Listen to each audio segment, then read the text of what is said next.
महादेव, राधे राधे, जय श्री राम। मैं आशा करता हूँ आप सब ठीक होंगे, स्वस्थ होंगे और अपनों का ख्याल रख रहे होंगे, साथ ही खुद भी पॉजिटिव होंगे और आसपास के लोगों को भी पॉजिटिव रख रहे होंगे।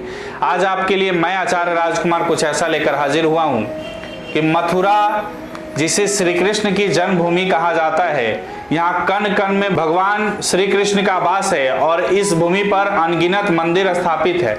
यहाँ स्थापित हर भवन कान्हा और राधा रानी से जुड़ा है, जिसमें उनकी लीलाओं का वर्णन अलग अलग रूपों में देखने को मिलता है। कहा जाता है कि यहाँ के प्रत्येक मंदिर में पूरे साल भक्तों का तांता लगा रहता है। दुनिया भर से लोग यहाँ भगवान के दर्शन के लिए आते जाते रहते हैं। आप सभी ने ये तो सुना ही होगा, जब जब धरती पर पाप बढ़ा है तब तक भगवान ने विश्व के कल्याण के लिए अवतार लिए हैं, और जब भी किसी भक्त ने भगवान को पुकारा तो वे स्वयं उसकी मदद करने आ गए। लेकिन क्या आपने कभी सुना है कि श्री कृष्ण अपने किसी भक्त के लिए कोर्ट में गवाही देने के लिए पेश हुए?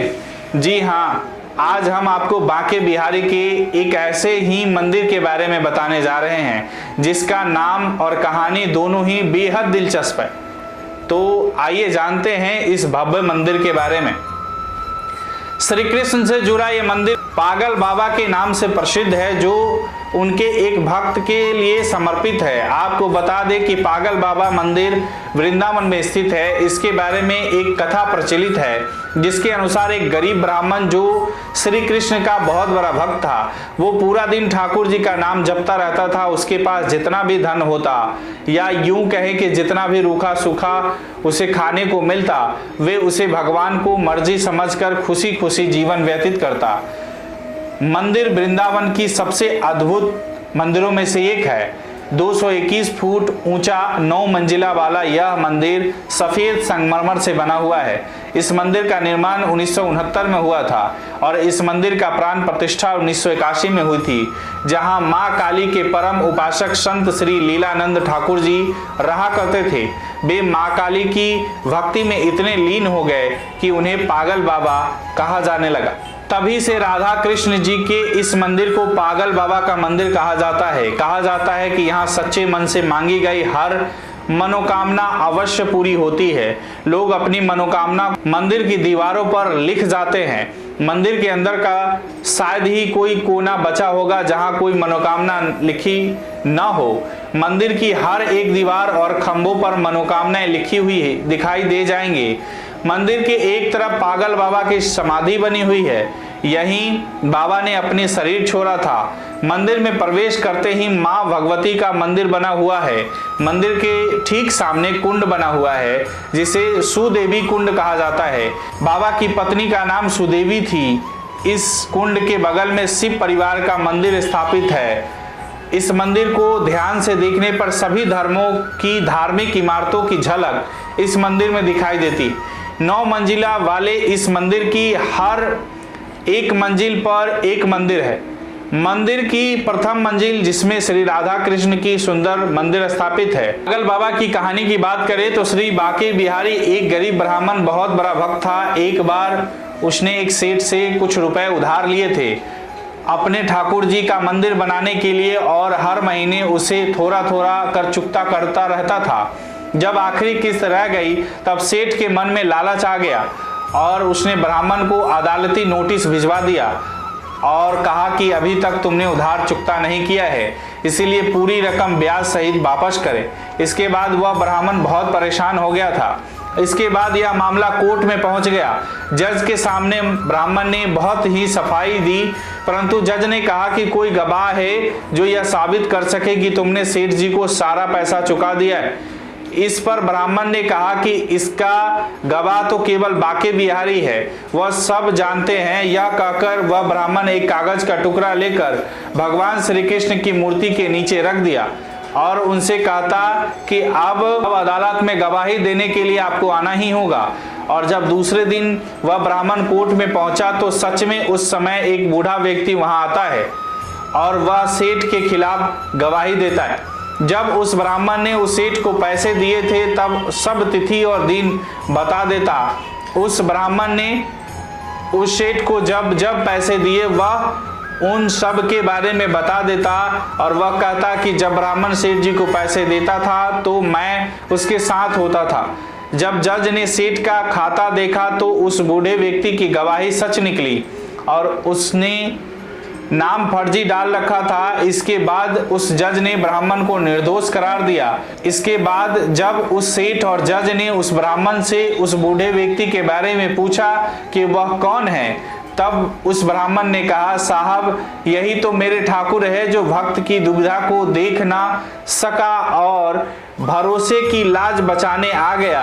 इतना सुनने के बाद जज साहब ब्राह्मण के चरणों में लेट गए और बांके बिहारी का पता पूछा। इस सवाल के जवाब में ब्राह्मण ने यही कहा कि मेरा ठाकुर तो हर जगह है। इसके बाद वह जज अपना घर बार और सारा काम धंधा सब कुछ छोड़कर ठाकुर को ढूंढने के लिए निकल गया और फकीर बन गया। जब वह बहुत साल बाद वृंदावन लौटकर आया तो लोग उसे पागल बाबा के नाम से जानने लगे। जज को इस बात की बड़ी हैरानी हुई। उसके मन में सवाल पर सवाल आ रहे थे कि आखिर वो आदमी था कौन। इसी पहेली को सुलझाने वो अगले दिन बांके बिहारी के मंदिर में पहुंच गया। वो जानना चाहता था कि आखिर कल जो कोर्ट में आया था वो कौन है। मंदिर के पुजारी से जज ने जब बात की तो उन्होंने बताया कि जो चिट्ठी पत्र यहाँ आता है उसे भगवान के आगे रख दिया जाता है। जज ने उस बूढ़े आदमी के बारे में भी पूछा, लेकिन पुजारी ने कहा ऐसा कोई भी आदमी यहाँ नहीं रहता। यह सब बातें सुनने के बाद जज समझ ही गया कि वो साक्षात श्री कृष्ण की कोर्ट में पेश हुए थे। इस घटना के बाद जज इतना हक्का बक्का रह गया कि उसने अपने पद से इस्तीफा दे दिया और यहाँ तक कि उसने अपना घर परिवार तक छोड़ दिया और फकीर बन गया। मान्यता के अनुसार वह बहुत सालों बाद वो जज पागल बाबा के नाम से वृंदावन वापिस आया था और उसने बांके बिहारी के मंदिर का निर्माण करवाया। तब से यह मंदिर पागल बाबा के नाम से प्रसिद्ध हुआ है। इस मंदिर के बारे में एक मान्यता यह भी है कि जब जज को पता लगा कि उसके सामने साक्षात श्री कृष्ण कोर्ट में पेश हुए थे, तब वो सब कुछ छोड़ बांके बिहारी को ढूंढने लगा। इस बात ने उसे पागल सा कर दिया था। इसके बाद जब भी किसी भी भंडारे में जाता, वहां से पत्तलों की जूठन उठाता, उसमें से आधा जूठन ठाकुर जी को अर्पित करता और आधा खुद खाता। उसे ऐसा करते देखकर लोग उसके खिलाफ हो गए और लोगों ने उनसे मारना पीटना शुरू कर दिया, लेकिन वो नहीं सुधरा। जूठन बटोर कर खाता और भगवान को खिलाता रहता। उससे परेशान होकर लोगों ने एक बार उसके खिलाफ योजना बनाई, जिसके अनुसार लोगों ने भंडारे में अपनी पत्तलों में कुछ ना छोड़ा ताकि ये पागल ठाकुर जी को जूठन ना खिला सके। उसने फिर भी सभी पत्तलों को पोंछ कर एक निवाला इकट्ठा किया और अपने मुख में डाल ली, पर आज वो ठाकुर जी को खिलाना तो भूल ही गया। लेकिन जैसे ही उसे इस बात का ख्याल आया कि उसने बिना भोग लगाए ही वो निवाला मुख में रखा है, तब उसने वो निवाला अंदर ना किया कि अगर पहले मैं खा लूंगा तो ठाकुर जी का अपमान हो जाएगा, अगर थूका तो अन्न का अपमान होगा। अब वो निवाला मुंह में लेकर ठाकुर जी के चरणों में ध्यान लगा रहा था। तभी अचानक से बाल गोपाल एक सुंदर से बालक के रूप में पागल जज के पास आए और बोला, क्यों जज साहब, आज मेरा भोजन कहाँ है? ये सुनकर जज की आंखों आंसुओं से भर आई और वो मन ही मन बोल रहा था कि ठाकुर जी बड़ी गलती हो गई, मुझे माफ करे। ठाकुर जी ने मुस्कुराते हुए बोले, आज तक तूने मुझे लोगों का जूठा खिलाया है, किंतु आज अपना ही जूठा खिला दे। जज की आंखों से आंसू रुकने का नाम नहीं ले रहे थे। रोते रोते वो बाल गोपाल के चरणों में गिर पड़ा और वहीं उसने अपने प्राणों को त्याग दिए। आज भी उस जज को समर्पित पागल बाबा नाम का विशाल मंदिर वृंदावन में स्थित है। कहा जाता है कि यहाँ से कोई भक्त खाली हाथ नहीं जाता। यहाँ भक्तों की हर मनोकामना पागल बाबा और कान्हा जरूर सुनते हैं। पागल बाबा का ये आश्रम बहुत ही चमत्कारिक है। यहाँ आने वाले भक्तों को सकारात्मकता का अनुभव होता है। अगर आपको यह वीडियो अच्छी लगी हो तो इसे फेसबुक और यूट्यूब पर शेयर और लाइक ज़रूर करें और इस कहानी के बारे में ज़रूर मुझे कमेंट करके बताएं। इसी तरह और भी वीडियो देखने के लिए जुड़े रहें गणपति ज्योतिष संस्थान से। राधे राधे, नमस्कार।